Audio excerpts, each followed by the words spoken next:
Okay, welcome to day number 13 of the 30 days to $3,000 per month in recurring revenue challenge.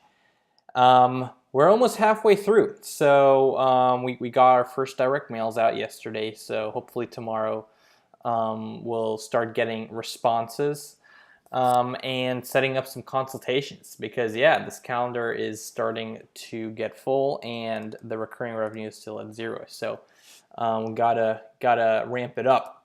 What have I been up to? So first, I set up a quick website because in the direct mail piece, technically or theoretically, you don't need a website, but it is more professional if you send out if you ask them to email an email address that's not like at gmail.com. That's kind of unprofessional. So I have my name, so Nick at, and then the company name.com. And some people, they'll check out the company name. So I just set up like a quick landing page. It's basically just has the company name here, no logo, nothing, and then it just says find out more, and then they can fill out a form. So just so there's no error page, so I would recommend having at least something there. I mean, this took me like 2 minutes in Instapage. So I did that, updated my social media accounts, actually just LinkedIn, because if you Google my name, LinkedIn shows up like first thing. And I want to make sure that it's congruent with what I'm offering. So I talk about med spa marketing. So in my LinkedIn, it now says that I do med spa marketing. Okay, printed 100 direct mails. That's not 100% true because I haven't actually printed them yet. I'm actually recording this video while the mail merge is going on. Actually, I can show you what the mail merge looks like. It's kind of cool. So if you see this, see how it says 45 down here? Well, in a few seconds, it's a really slow mail merge. A new one will be created and it'll say 46. And sometimes the software just breaks and then I have to go into the sheet and like restart. Actually, yeah, see, it says 46. So I just created a new one. It takes almost half a minute per page. So it takes longer. I timed it and it took 45 minutes to merge 100. So it takes a while. Anyway, so I'll have them all merged by the end of this video, hopefully, or most of them merged, and then I'll print them. Okay, so how are we doing? Are we on track? Actually, this here. So just wanted to visualize what the direct mails look like. So yesterday I sent out the first batch of 100. We want to send out 900 altogether. So I have 300 mailers with the person that I've outsourced it to here locally, to the student. She said she'll have it done by Sunday. So Sunday, she's going to come by my place, pick it, drop it off. So I'll be able to send out 300 more on Monday, and I'll give her a batch of 300 more to do for the next week. So I can send out 300 more on Monday, and then 200. These are going to be where I test using the label machine. So I won't actually handwrite everything out, but for 200 mailers, I'll do that and send it out on Wednesday or Tuesday, depending on when I've got those done. And then also something you need to keep in mind is it takes about 3 days for the direct mail to arrive. So the 100 that we sent out yesterday, probably just going to arrive. Maybe some will arrive on Friday, but most will arrive Saturday. A lot of business owners don't really do that much on the weekends, so the consults might come in later. So yeah, these 300, they'll arrive at the end of the week, and then the consultations that are booked will probably be in the next week. So just keep that in mind. Here, especially with these are bigger. Like we'll get more responses because there's more volume. Yeah, that's the thing with direct mail. There's a lag. There's a lag of about a week between the day you send it out and the day you actually have the consultation or the call. Um, okay, let's get into some questions here. I got a bunch of questions. So I mentioned that what I'm offering to them is a strategy for these businesses, med spas, to convert more of their visitors into leads, and I do that by using uh, uh, lead magnets. And then one question is, how do you create those lead magnets? I mean, what plug-in tool you use? Um, Honestly, there are thousands of different tools you can use. I personally use Typeform. I can just, uh, whoops, I'm not going to pull it up. Typeform, you can create quizzes and calculators in that. Um, Other questions. At the end of the calculator quiz or online assessment, you say something like, put your mail address below to see the results. Yep. So have some sort of quiz lead magnet, and then the last question is to like, what email would you like us to send the results to? And that wording is important. You don't just want to say email. You want to give them a reason why they should give you their email address. Then more questions. Did you create a new agency website and new name for the specific business, or do you use the same website? Yes, new name, new business. I didn't like register a new business, but new name, yes. For your previous business, you found new clients only by DM, cold calls, and cold emails, or also with Facebook ads, AdWords. Mostly direct mail. No cold calls. I didn't get any clients out of cold email. So direct mail and LinkedIn. So LinkedIn works well too. Messaging people on LinkedIn. That way, oftentimes it's easier to get through to the actual decision maker. I find it a lot more effective than email. But LinkedIn has really tightened up their regulations. So you used to be able like to connect with a ton of people and send a ton of messages. They started like shutting down accounts. So I'm not so hot on LinkedIn anymore.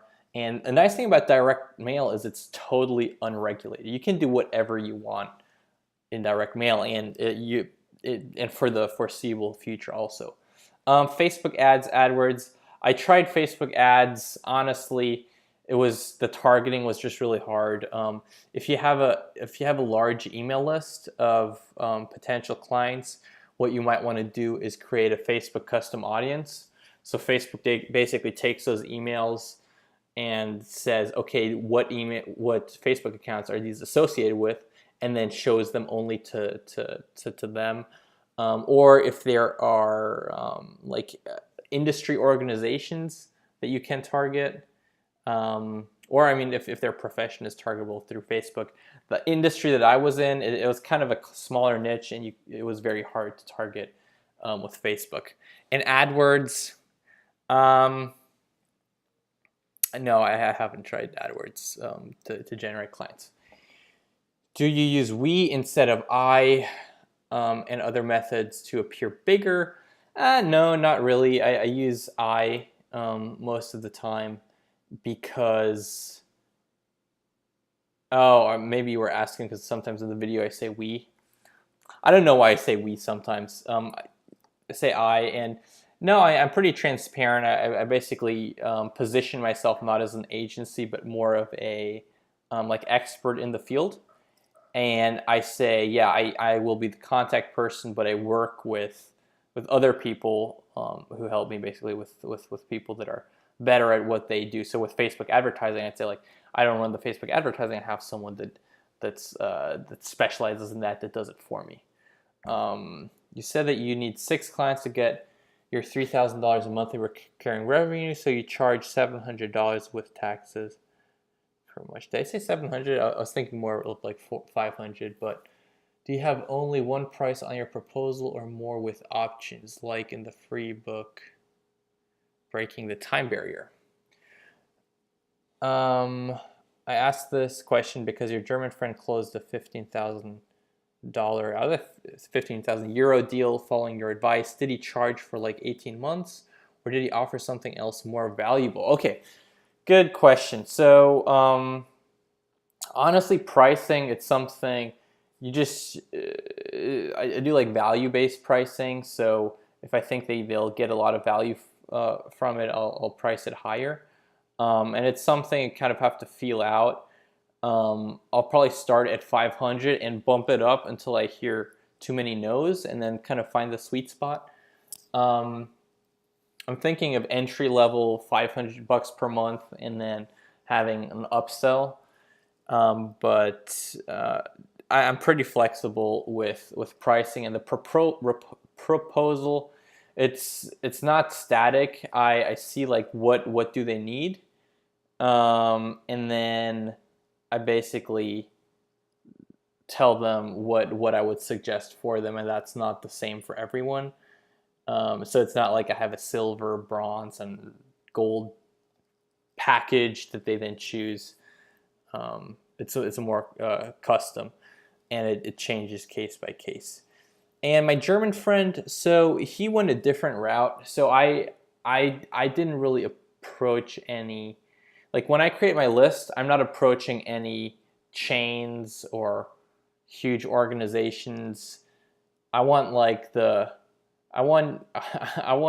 businesses that are making good money, but they're not huge. They're still run by the actual owner. So I can like act quick. My friend, he approached a business that was very big, and it took him a long time also to get through and make that $15,000 deal, euro deal. And no, he didn't charge for 18 months. Actually, the 15,000 is basically setup. So it's SEO audit, PPC audit, sales audit, all that kind of stuff. That client might be a six-figure per year client. So he's going a little bit of a different route, more of the high touch. I'm going more of the lots of different businesses, but therefore more everything I do is pretty much automated. He has like in-person meetings and stuff with the client. So it's very different models. But yeah, the direct mail approach still works for even different models. So also one thing about the direct mail, in the last video, someone asked if I could create a direct mail piece for like a mock company, like a sushi maker. And I said, I'll create one if I get 5 comments on the video. I got 4. So if I get one more, if you can comment on this video, on this YouTube video, or on the last one, if I get one more person who wants it, I'll create it. I'll record a video of me typing out an entire letter for how I would write a letter for a sushi manufacturer. I think it'd be kind of fun too. Anyways, that's it for today. Yeah, if you like this, if you like following this, make sure to subscribe. I upload these in the evening, and then I go to sleep, and then in the morning I post on the forum. So if you want to see them right away, go ahead and subscribe to YouTube. Subscribe to the channel on YouTube. Ooh, I'm tired. Let's see how the direct mail is doing. 88. Okay, 22 to go. Almost done. Then I'll print and then I'll go to bed. Okay, see you tomorrow.